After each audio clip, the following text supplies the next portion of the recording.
In this episode, we take everything you have been building so far and turn it into a deliverable that has to survive real scrutiny. Control selection documentation. This is the written record that explains which controls you chose, why you chose them, how they apply to the system, and how they will be shown to exist in practice. For brand new learners, the most surprising part is that the documentation itself is not just a reporting step that happens after decisions are made, because the act of writing it forces you to notice weak logic, missing responsibilities, and unclear scope. If your documentation cannot be tested, it will not hold up in assessment. If it cannot be defended, it will collapse the moment a reviewer asks one careful question. If it is not complete, you end up with gaps that become findings, not because the system is unsafe, but because the story of the system is incoherent. Before we continue, a quick note. This audio course is a companion to our course companion books. The first book is about the exam and provides detailed information on how to pass it best. The second book is a Kindle-only ebook that contains 1,000 flashcards that can be used on your mobile device or Kindle. Check them both out at CGRC.me in the Bare Metal Study Guide series. A good way to understand Testable, Defensible, and Complete is to think about the different audiences who will read what you write. One audience is technical, like system engineers and administrators, who need to understand what is expected so they can implement it consistently. Another audience is governance and risk owners, who need to understand whether the selected controls are proportional to the system's impact and obligations. A third audience is assessment-focused, where someone is not trying to be your friend and is evaluating whether the control intent is met with evidence. If you write only for one audience, you usually fail the others, which is why control selection documentation has to stay in a middle lane. It needs to use plain language that still maps to the framework. It needs to be concrete enough that a person can check it, without turning into a technical manual. The first pillar of defensibility is being explicit about scope and boundaries, because unclear scope makes every control conversation blurry. You want a reader to understand what system you are talking about, what environments are included, what components are inside the boundary, and what major connections exist. If you do not state the boundary, you will accidentally make claims that are too broad, such as implying that a control covers all environments when it only covers production. You also want to show that your boundary aligns with the information types and data flows you identified earlier, because that prevents the hidden problem where data moves through an out-of-scope component that is actually critical. Scope statements do not need to be long, but they need to be stable and specific. A reviewer should be able to read your scope and predict which controls will be system-owned, which will be inherited, and which will require shared responsibility. The second pillar is traceability, which is how you show that your control choices came from rules and reasoning rather than preference. Traceability means you can connect the dots from system impact level to baseline selection, to applicability decisions, to tailoring parameters, to enhancements, and to how each requirement is satisfied. You are essentially writing the chain of custody for decisions. Without traceability, your documentation reads like a pile of statements that might be true but have no rationale. With traceability, a skeptical reader can follow your logic step by step and see that you stayed inside the framework's rules. This is also where consistency matters, because if your impact reasoning says confidentiality is high but your controls do not reflect stronger confidentiality protection, the inconsistency will be obvious. Traceability is not decoration. It is the scaffolding that holds your whole compliance story upright. Testability is the next pillar, and testability comes from being concrete about what can be observed. A control statement often describes an outcome, like access is restricted, changes are authorized, logs are collected, and incidents are handled.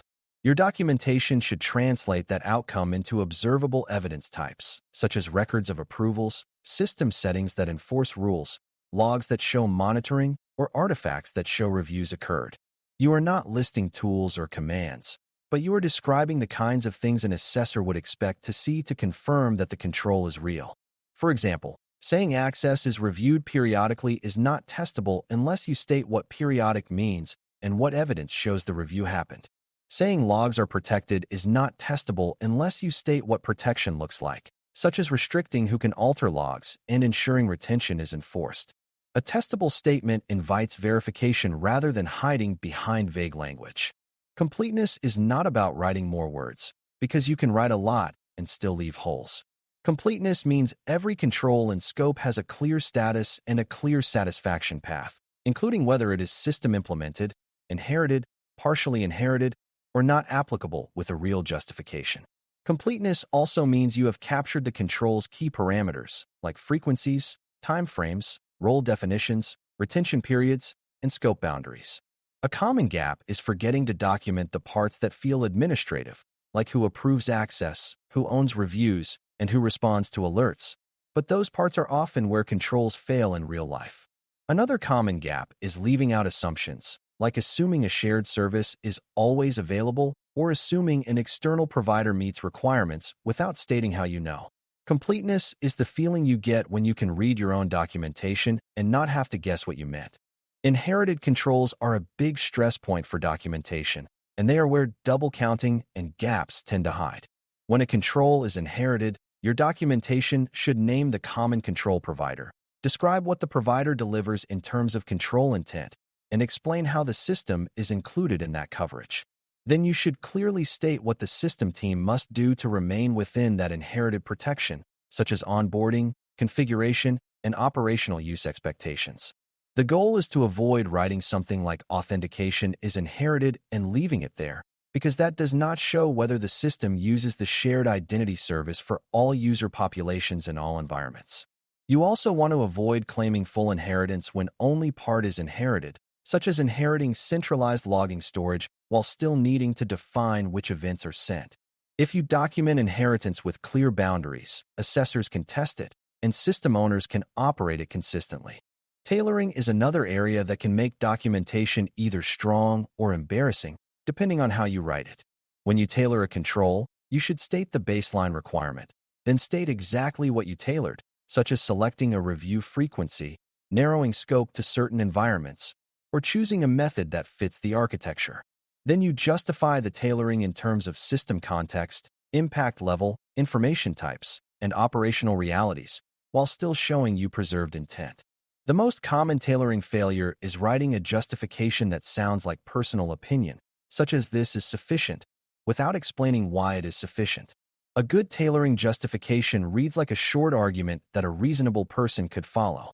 It also includes the testable outcome, meaning it states what will be checked to confirm the tailored control exists as described. Tailoring is acceptable when it is traceable, but it becomes suspicious when it is vague. Control enhancements should be documented with the same discipline, because enhancements are often where people add complexity without clarity. If an overlay or organizational practice drives an enhancement, state that driver clearly, then state what the enhancement changes about the baseline control.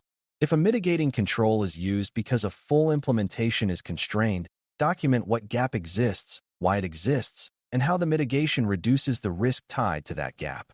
The key is to avoid the pattern where someone adds an enhancement, but no one knows who owns it, how it is maintained, or what evidence demonstrates it is working.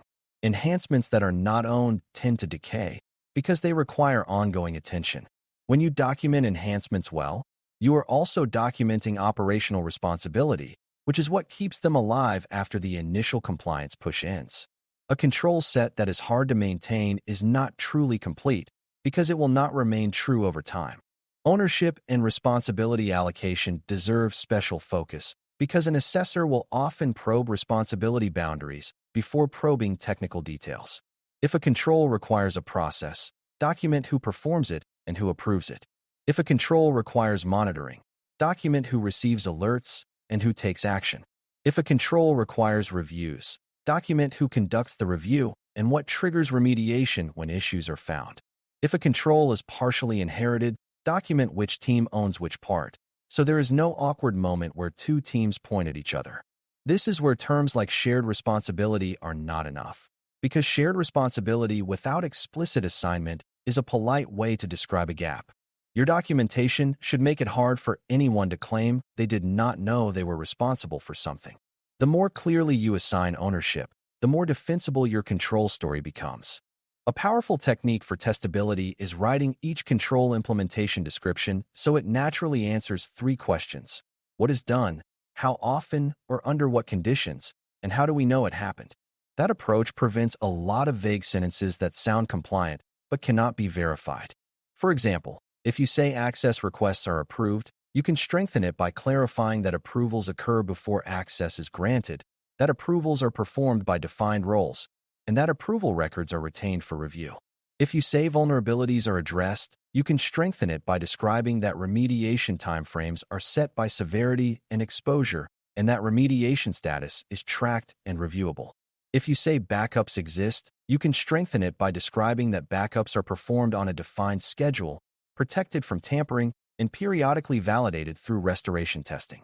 These details make the control real without turning the document into an implementation guide. Another beginner pitfall is writing documentation that is defensible only if everyone already trusts the team, which is not the standard you should aim for. Defensibility means your claims stand up even when the reviewer is skeptical and has no personal relationship with the team. That requires avoiding statements like "we ensure," "we follow best practices," or "we use secure methods," because those phrases hide the actual behavior. Instead, describe the mechanism or process in a way that someone can verify and tie it back to the control intent. It also helps to be honest about conditional behavior, such as which environments are covered and which are not, because hiding exceptions creates bigger problems later. Defensible documentation does not pretend the system is perfect. It shows that requirements are understood, responsibilities are assigned, and controls are implemented in a way that matches the framework. Completeness also includes documenting not applicable decisions carefully, because not applicable is often challenged. If a control is truly not applicable, the justification should reference a specific system characteristic, like the absence of a function or component, and it should align with the defined system boundary. A weak justification is saying not applicable because the control is handled elsewhere, because that is usually inheritance, not non-applicability. Another weak justification is saying not applicable because it is not needed, because that is a risk decision that should be documented differently. A strong justification explains the condition the control assumes, and then shows that the condition does not exist for this system.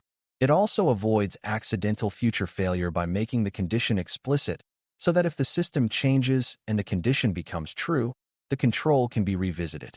That is how you keep completeness across time, not just at one moment. Because documentation lives longer than projects and teams, you should also write with durability in mind. Durability means that if the system changes, your documentation can be updated without rewriting everything, and readers can still understand what was true and what changed. This is where versioning, review cadence, and change tracking matter, because controls are not one and done. A system might add a new integration, expand to a new environment, or change how it handles an information type, and those changes can shift control applicability or parameters. If your documentation clearly states the assumptions and scope, it becomes easier to identify what must be revisited when changes occur. Durability also comes from avoiding overly tool-specific language, because tools change faster than control intent. If your documentation focuses on outcomes and responsibilities, it stays useful even as implementation details evolve. By the end of this lesson, the main idea is that control selection documentation is not a narrative you write to sound compliant, but a structured explanation that can be tested, defended, and maintained. Testable means your claims point to observable evidence and have clear parameters instead of vague promises. Defensible means your reasoning follows the framework's rules, preserves control intent through tailoring and enhancements, and clearly assigns ownership so responsibilities do not vanish. Complete means every control is accounted for with a clear satisfaction path. Inheritance is documented without double counting, and not applicable decisions are justified by real scope conditions. When you write this way, assessments become less stressful because your documentation already answers the hard questions, and system owners are more likely to implement controls consistently because expectations are unambiguous. That combination is what turns compliance work into a disciplined practice rather than an annual scramble. Thanks for listening. For more audio courses, daily newsletters, and more, please visit BareMetalCyber.com.